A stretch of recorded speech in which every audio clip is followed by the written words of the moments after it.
Teman-teman, ini pertama kali saya ada di Semarang dan ternyata Semarang itu punya sejarah ya.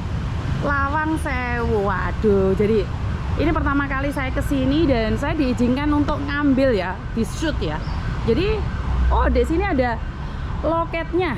Jadi di sini ada loket Lawang Sewu. Jadi senang sekali ya karena pertama kali ada di.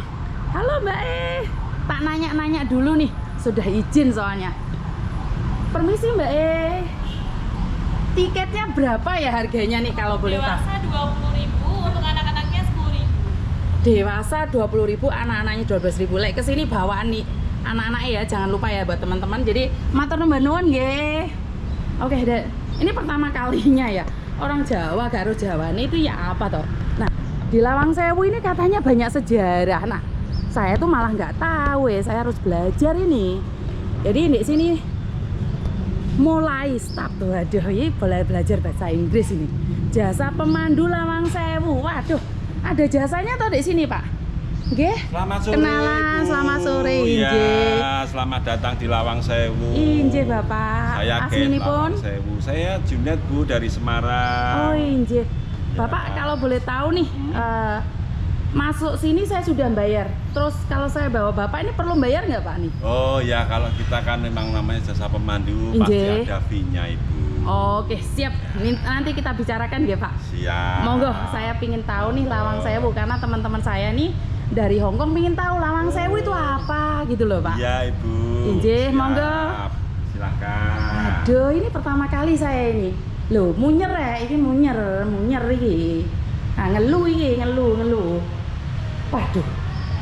Ini pasti antrinya panjang ini. Jadi ya kalau antrinya panjang, waduh, ini ketemu Mbak. Halo Mbak, waduh ramah-ramah terima kasih. Tiketnya di sini. Waduh, tiketnya sudah di sana tadi saya. Oh, masuk sini nggih. Waduh, saya tiketnya sudah masuk. Ini matur nuwun nggih. Oke, jadi ini ya teman-teman, jalannya seperti ini karena saya ambil view-nya. Jadi ini tempat sejarah yang harus kalian datangin, tempat yang harus dibanggakan sama orang-orang Jawa Tengah ini ya, sambil nyuting sambil mlaku iki. Monggo, Bapak. Ayo, ini peran pertama loh, jenengan Pak. Jenengan Pak, kula namung tumut. Đây là sao sao Oh, tanya Cacin mau xin, ya mau battery. Mutin yung liga sih.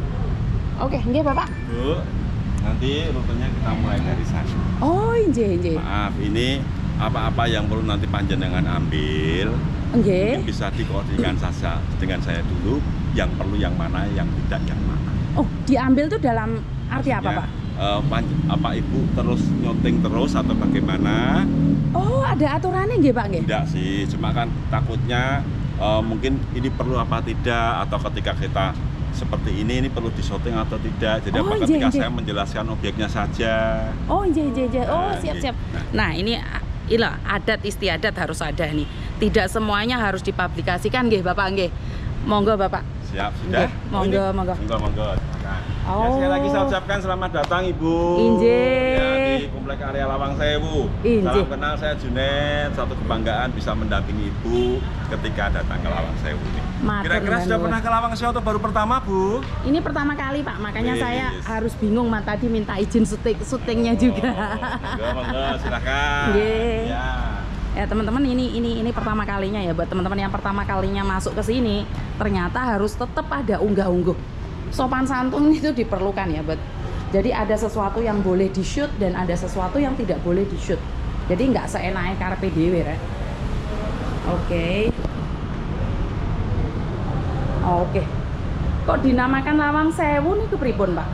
Baik Ibu. Nggih. Jadi bangunan ini disebut dengan nama Lawang Sewu. Nggih. Itu tidak lain tidak bukan karena bangunan identik dengan banyaknya lubang pintu dan jendela yang kita lihat di sini.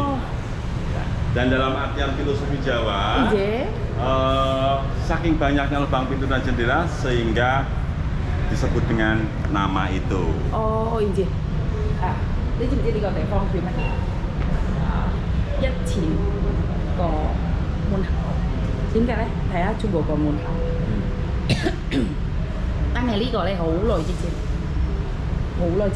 Tahun berapa Pak kalau boleh tahu? Bangunan ini dulu dibangun pertama kali ya Bu, di tahap yang pertama tahun 1904 Ya, dan dilanjutkan 12 tahun kemudian tahun 1916. Wah, ini sejarah yang saya perlu belajar nih Pak. Ini sejarah yang Haya. Nhất cao lệnh sĩ rồi. Nhất cao lệnh sĩ rồi đại佬. 1968嘛，咁係咪大我64年啊？ Oh係喎，sorry. Zaman Belanda ini. Oh, inje. Wah, ini ternyata Lawang Sewu itu seperti ini loh teman-teman. Jadi ini bagus nih, saya ada tour guide-nya. Jadi kalau teman-teman kesini sendiri bingung, nggak tahu yang mana Lawang Sewu, Roro saya tuh brodol deh taman tadi karena nggak tahu yang mana Lawang Sewu. Nggih, monggo Bapak. Mari silahkan Ibu. Inje. Baik Bu, jadi bangunan gedung ini dulu dibangun oleh perusahaan kereta api swasta milik bangsa Belanda. Oh, oke. Dan yang mendirikan bangunan gedung ini tidak lain tidak bukan adalah perusahaan NIS atau singkatan dari Nederland Indisch Spoorweg Maatschappij. Oh, inje. Oke. Jadi boleh masuk ya Pak? Mari silakan Ibu. Ya seperti yang kita lihat, Bapak Ibu, bahwa ruang-ruang gedung yang dulunya adalah digunakan sebagai ruang kepegawaian, sekarang seperti yang kita lihat banyak ditempatkan foto-foto yang tentunya ada kaitannya dengan bangunan-bangunan Belanda, khususnya perkantoran, kereta api, baik itu stasiun atau kantor utama atau gedung-gedung yang pernah digunakan oleh bangsa Belanda yang ada di sini. 呢個之前好耐之前嗰啲嘢，呢個係咁樣係嘛？佢係個原貌係咁樣嘅。係啊。嗰陣時都已經係咁大喎。係啊，好耐之前喎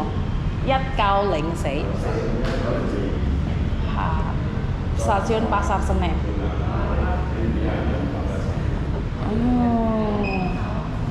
Oke, bisa dilanjutkan. Waduh, ini kekayaan budaya ya. Ini teman-teman banyak yang tahu atau belum ini? Karena saya pribadi ini pertama kali jadi terkesima oleh keindahan kota Semarang ya. Betul? Betul, oke. Ya, dan sebab utama kenapa bangunan gedung ini dibuat banyak lubang pintu dan jendela, Bapak Ibu, alasannya adalah karena memang kota Semarang ini terkenal panas. Jadi agar supaya mendapatkan cukup udara, sehingga oleh arsitek pada saat itu yaitu Frederick Niemeyer dan B.J. Ondam disiasati dengan membuat lubang pintu dan jendela yang sangat banyak. Oke. Jadi ada alasannya kenapa dikasih pintu yang begitu banyak. Makanya saya bingung nih Pak, kalau orang awam kan, loh kenapa kok pintu semua atau ini? Alasan yang bisa diterima nih kalau di zaman modern. Karena dulu kan masih belum ada AC gitu Pak. Oke. Dan satu lagi bahwa yang menjadikan gedung ini istimewa adalah dari konstruksi bangunannya, Bapak Ibu, di mana konstruksi bangunan gedung ini dulu belum mengenal teknologi cor beton. Jadi praktis semuanya adalah bahan utamanya batu bata yang ditata sehingga membentuk tembok yang selain berguna sebagai dinding juga sebagai penyangga utama bangunan gedung ini, khususnya lantai 2 ke lantai 3 juga. Waduh, ini ada lantai 2 dan lantai 3 nih Pak? Betul sekali. Waduh, teknologi sudah ada nih. Sudah hebat ini ya, di zaman dahulu kala pun teman-teman ternyata ini loh, ada before dan after. Waduh, jos Semarang ini. Oke, monggo. Silakan Ibu. Baik, Bapak Ibu, jadi seperti yang kita lihat bahwa gedung Lawang Sewu selain mempunyai lubang pintu yang sangat banyak, juga tentunya keterkaitannya dengan sejarah kota Semarang pula. Kita bisa lihat material-material yang digunakan di gedung ini dan sampai sekarang masih terdapat di tempatnya. Ini merupakan material-material yang dulu merupakan material yang dibawa langsung dari Eropa. Wah, kita bisa tahu konstruksi batu granitnya ini dari Jerman. Sedangkan batu bata berglasur yaitu batu bata yang mempunyai lapisan keramik dibawa langsung dari Belanda, tepatnya dari Venlo, Belanda bagian selatan. Wah. Ini kelebihannya Lawang Sewu nggih Pak nggih. Siap. Aduh, ini malah saya tidak pernah tahu ini. Ini ilmu yang ya ini pengalaman seseorang berbeda, karena itu jangan malu untuk bertanya. Bahkan kalau kalian nggak ada tour guide, loh dari mana kalian tahu? 啲大馬石嚟㗎，大 係啊， 馬石啊， Masa kali ya. 馬石。 Oh, nah ini 岩石係馬石。 jadi ini dibawa dari luar negeri ya Mbak ya, nggak ada di lokal. Jadi ini sangat hebat sekali ya, di mana 爽啊！好似人哋嗰啲出邊鋪啊擺張長凳喺度可以我嚟瞓覺咧，夏天好。哦好涼爽哦I see I see 嗰啲馬石好大塊㗎。 Oke, jadi wah ini pengalaman baru ya, mungkin buat teman-teman juga yang sudah tahu mungkin tidak bisa komen ya, tapi yang belum tahu ini adalah ilmu baru nih Pak Angge. Jadi selain ini apa Pak kelebihannya lagi nih kalau boleh tahu? Kelebihan dari Lawang Sewu Injih. tentunya juga gedung ini menjadi saksi dari terjadinya peristiwa bersejarah di Kota Semarang. Oh inje. Seperti kita ketahui, Kota Semarang pernah terjadi sebuah peristiwa berdarah, yaitu peristiwa pertempuran 5 hari yang pada saat itu terjadi ketika salah seorang kepala laboratorium dari Kota Semarang, yaitu Dr. Karyadi, terbunuh oleh tentara Jepang.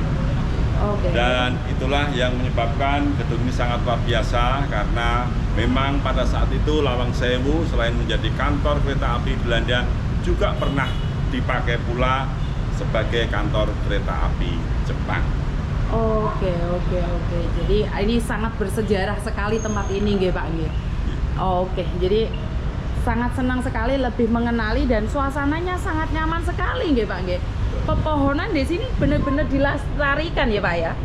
Jadi pohon-pohonnya, wah ini tidak mengurangi rasa nyaman ya. Padahal di pusat kota kalian lihat kan mobil-mobil. Nah ini sangat menarik sekali, dan dimana di pusat kota ternyata masih bisa dilestarikan. Ini saya sebagai orang Indonesia, walaupun saya bukan orang Jawa Tengah, saya merasa bangga dengan keberadaan Lawang Sewu ini. Pokoknya jos wes. Oke, monggo Bapak. Nah, sebagai bukti bahwa gedung ini sempat menjadi saksi dari terjadinya peristiwa pertempuran 5 hari, kita bisa lihat sebuah monumen yang berdiri persis di sebelah kanan dan terletak di halaman dari komplek area Lawang Sewu, yaitu Monumen AMKA. Monumen ini dibangun tahun 1946, dan AMKA adalah singkatan dari Angkatan Muda Kereta Api Indonesia. Oh, nggih. Dan monumen ini tentunya selain memberikan penghormatan kepada pemuda-pemuda Semarang, khususnya pegawai kereta api yang berjuang kala itu, tapi juga sebagai tanda penghormatan di mana jenazah-jenazah para pejuang dulu sempat dimakamkan secara massal sementara di lokasi area yang sekarang sudah menjadi jalan raya. Oh, inje. Oke, jadi ini adalah satu tempat penghormatan karena para muda-mudinya Semarang mempertahankan tempat kelahiran mereka nggih Pak nggih. Waduh, ini sejarah yang selama ini mungkin tidak kita dapatkan di sekolahan ya teman-teman. Maka dari itu untuk datang ke tempat sejarah itu jangan mencari sensasinya, tapi mencari edukasinya. Ini sangat penting sekali buat para teman-teman saya yang belum tahu nggih Pak ya, terutama yang belum pernah datang ke Semarang. Ini sangat bagus sekali. Waduh. Mau yang song ya cin go. Osong yu yang song wah. Mbak kayaknya pegangin ini deh, saya harus foto dulu deh. Oke. Jadi lewat di mana? Oh, ada ini tuh. Yang song. Masa aku fotoin Mbak? Iya, siap. Berdua, mereka berdua. Sebagai bukti saya sudah nyampe di Lawang Sewu ini. Oke. Nggih. Di sini. Ayo.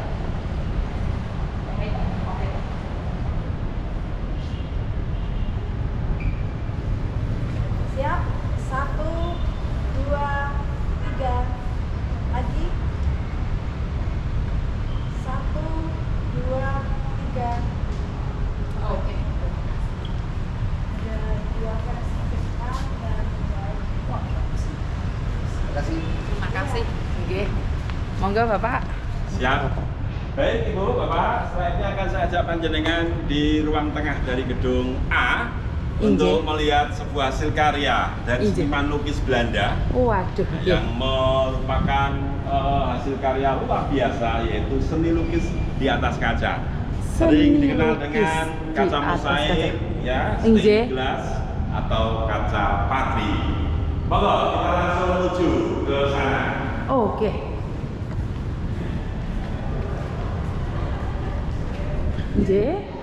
Ya, inilah isi bagian dalam dan komplek area gedung A. Bapak Ibu, kita bisa melihat kemewahan gedung ini. Selain didukung dengan dinding yang tinggi, batu bata dari Venlo Belanda. Lantainya yang kita lihat di sini juga merupakan sebuah lantai marmer yang dibawa langsung dari Italia. Wah, ini kok jumbo係之前自己帶啊。OK， 係美國嗰邊帶過嚟。雲石。係啊，中部環石帶過嚟。雲石。係啊，哇！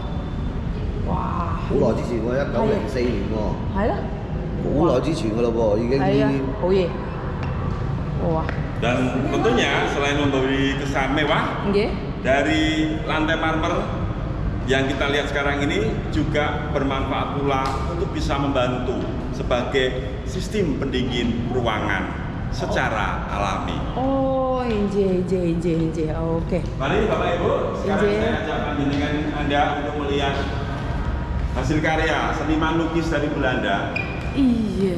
J.L. Skeleton ketika itu tahun 1870 beliau melukis sebuah gambar yang ternyata mempunyai arti dan makna atau filosofi yang sangat dalam yang tentunya ada kaitannya dengan berdirinya gedung Lawang Sewu ini. Oke, apa itu Pak kalau boleh tahu? Ya, kaca patri ini dulu dilukis sekitar tahun 1870-an Bapak Ibu. Dan kalau kita lihat selain memberikan berfungsi sebagai hiasan dinding, kaca patri ini tentunya juga membantu sebagai sarana pencahayaan dalam ruangan gedung ini. Itulah sebabnya kenapa harus diletakkan pas menghadap ke arah matahari terbit. Dan kaca patri ini ketika itu juga menjadi tren ya, atau istilahnya sebagai landmark dari bangunan Eropa. Dan dari gambar semua ini yang bisa kita lihat, yang paling dominan adalah gambar dua orang wanita di sana, di mana sesuai dengan filosofi Yunani ada gadis dewi yang berwarna merah, berbaju merah, itu adalah Dewi Fortuna sebagai simbol keberuntungan. Dan sebelah kanan itu adalah Dewi Venus atau sebagai simbol kemakmuran Ibu. Dan ternyata bisa lebih kita tekankan lagi lebih dalam filosofi apa dari warna baju yang dikenakan oleh Dewi Fortuna di situ. Itu tergambar warna merah. Jadi ternyata Ibu, warna merah ini adalah simbol dari unsur api. Sedangkan Dewi Venus otomatis karena berbaju biru itu bisa kita lambangkan sebagai simbol unsur air. Dan ternyata itu sama seperti yang dipegang oleh dua dewi di sana. Selain sebagai simbol kesuburan, simbol kehidupan, ternyata dua simbol itu kalau kita kaitkan dengan gambar yang di tengah, itu adalah lingkaran besi yang punya sayap. Istilahnya adalah kereta atau roda yang bersayap yang bisa bergerak dengan cepat. Itu ternyata simbol kereta apian internasional kala itu. Jadi bisa kita kaitkan bahwa api dan airlah yang digunakan untuk menggerakkan mesin kereta api ketika masih menggunakan mesin steam atau mesin uap. Jadi teknologinya dari dahulu kala itu sudah ada Pak. Waduh, ini sebuah kekuatannya Lawang Sewu sangat dahsyat sekali ya, yang tidak pernah diketahui, yang selalu adanya itu sesuatu yang lain ya Pak ya, yang diambil dari sisi itu bukan yang edukasinya, malah dari sisi-sisi lain. Nah, ini saya tidak ingin mengungkapkan sisi lain karena bukan bagian dari saya. Karena saya di sini sebagai edukasi buat teman-teman yang ingin datang ke sini dan melihat secara langsung, nggih Bapak nggih. Dan satu lagi Ibu, ternyata dari gambar ini juga merupakan satu pengharapan yang besar dari perusahaan NIS ini, yaitu agar supaya perusahaan selalu mencapai kemakmuran dan juga keberuntungan yang besar juga. Dan itu bisa disimpulkan dengan adanya dua dewi di sana. Jadi ada tujuannya dari semua itu dengan lambang-lambang tersebut, benar nggak Bapak? Betul sekali Ibu. Dan masih secara keseluruhan si pelukis J.L. Skeleton juga ingin menceritakan mengenai kekayaan alam negara kita Hindia Belanda kala itu diwujudkan dengan gambar flora dan fauna khas ya yang ada di kaca itu. Oh, Salah oke. satunya adanya burung merak di sana, ayam. Nggih, ayam. Itu adalah simbol flora fauna khas dari negara kita Hindia Belanda. Waduh, jadi ini memang benar sudah diakui dari zaman dahulu kala nggih Pak. Betul Kalau sekali. kita itu negara yang kaya raya flora dan faunanya itu mendunia nggih Bapak ya. Ya. Tinggal kita bagaimana sebagai masyarakat milenial hari ini bagaimana lebih berkembang lebih baik Siap. lagi. Bukan cuman gambar yang ada di sini melambangkan zaman dahulu kala, dan saya harapkan sebagai anak muda zaman sekarang kita harus memiliki sesuatu yang lebih lagi dibandingkan zaman dahulu. Siap. Benar gak? Ya. Ya, jadi tetap semangat. Nggih, semangat. Iya. Iya, semangat. Jadi saya akan ambil foto lagi sekali lagi Bapak. Siap, Nggih, silakan. matur nuwun. Dari sini aja deh. Nah. Oke.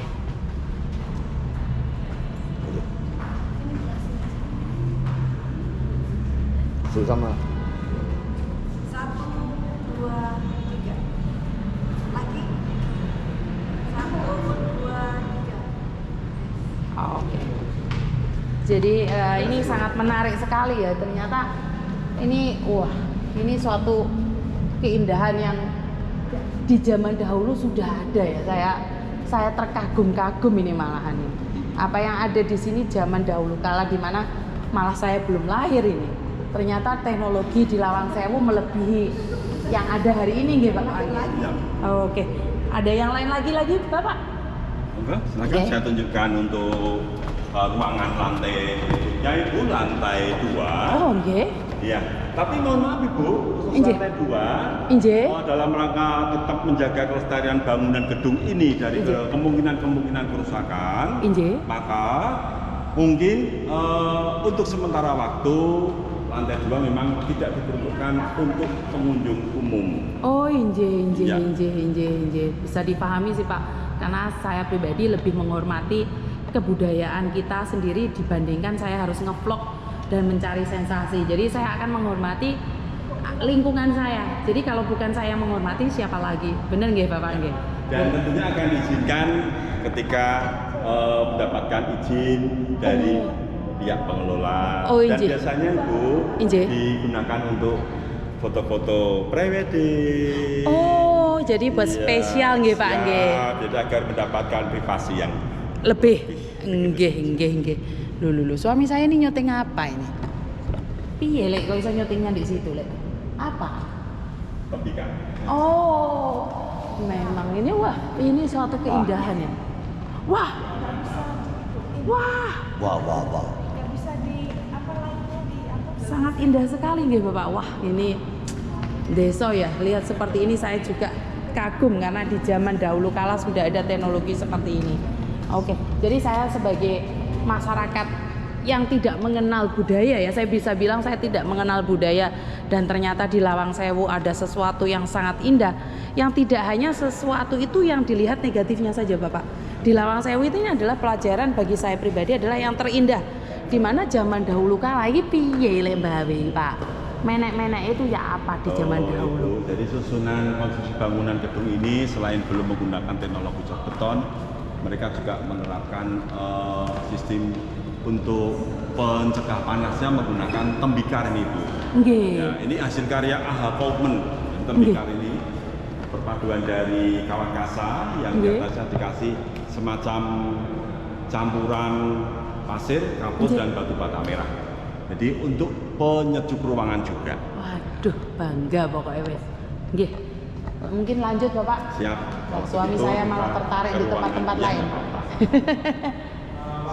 Waduh, ini memang sangat menarik sekali ya Lawang Sewu. Sejarahnya ini bagus sekali yang harus diketahui oleh teman-teman ya. Jadi jangan sesuatu yang negatif bisa disebarkan. Ini ilmu-ilmu ini harus disebarkan. Jangan cuman ngonten sesuatu yang tujuannya untuk yang cari sensasi. Jadi saya lebih memilih untuk yang seperti ini. Ini adalah edukasi ya. Jadi saya akan memberikan kata bahwa part 1, part 2 bahwa Lawang Sewu is the best, di mana budayanya harus kita lestarikan dan kita jaga dan kita hormati. Jangan gara-gara ngonten kalian lari ke sana yang sudah ditulis dilarang. Ya, jangan sampai seperti itu. Nggih, monggo Bapak. Nggih.